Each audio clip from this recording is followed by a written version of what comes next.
OSSERVATORE ROMANOAFP Handout. The Pope's trip to Myanmar has so far avoided explicit mention of the country's Rohingya Muslim minority. Pope Francis urged respect for rights and justice in a keenlyed address in Myanmar on Tuesday, but refrained from any mention of the Rohingya or the alleged ethnic cleansing that has driven huge numbers of the Muslim minority from the country. Sharing a stage with Myanmar's leader Aung San Suu Kyi in the capital Naypyidaw, the pontiff tiptoed around the humanitarian emergency of the Rohingya.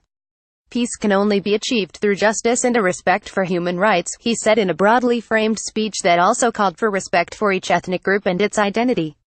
The word Rohingya, an incendiary term in a mainly Buddhist country where the minority are denied citizenship and branded illegal Bengali immigrants, was entirely absent from his speech. Francis has repeatedly defended the group, 620,000 of whom have fled from Myanmar's Rakhine state to Bangladesh since August. Rights groups had urged him during his 4-day visit to confront Myanmar about its actions, but the local Catholic Church cautioned him against straying into the Rohingya issue. Also on Tuesday, the UN Human Rights Council announced it will hold its special session next week to discuss the situation facing the Rohingya and other minorities in Rakhine. The December 5th session is being convened per an official request submitted today by Bangladesh and Saudi Arabia that has been supported by 73 states, the Rights Council said in a statement. Widespread loathing. AFP Jones. Rohingya refugees react as police and officials attempt to control a surging crowd as they wait for rice, water, and cooking oil in a relief center at the Kutupalong refugee camp in Cox's Bazar on November 28, 2017. Suu Kyi, a Nobel Peace Prize winner, has been ostracized by a global rights community that once adored her but is now outraged at her tepid response to the crises. She spoke of the challenges her country faces as it creeps out of the shadow of 5 decades of military rule, but also did not reference the Rohingya.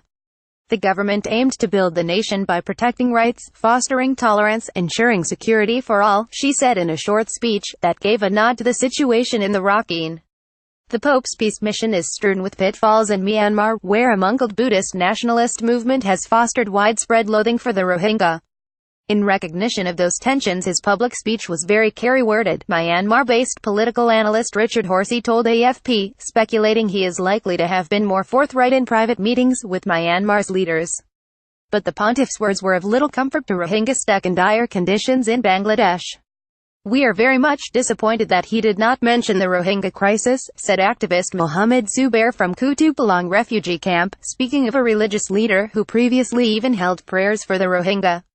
The Pope, the Lady and a general late on Monday. The 80-year-old pontiff received a courtesy visit from Myanmar's powerful army chief whose troops, according to the UN and US, have waged a campaign of ethnic cleansing in Rakhine.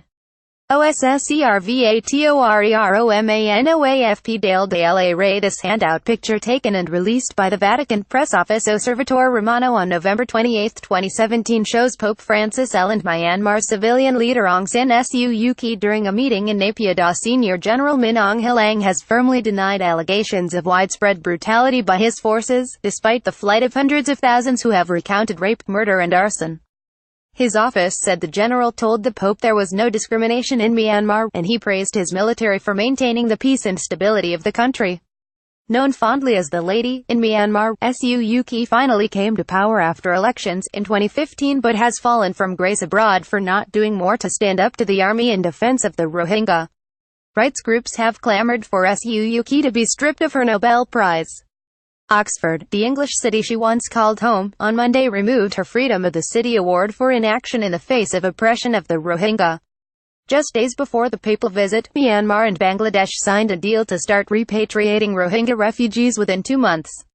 But details of the agreement, including the use of temporary shelters for returnees, many of whose homes have been burned to the ground, raise questions for Rohingya fearful of returning without guarantees of basic rights. The pontiff has received a warm welcome in Myanmar, whose Catholic community numbers just over 1% of a 51 million population. But around 200,000 Catholics from all corners of the country are pouring into the commercial capital Yangon ahead of a huge, open-air mass on Wednesday morning. Francis will travel on to Bangladesh on Thursday, per Safim Katham.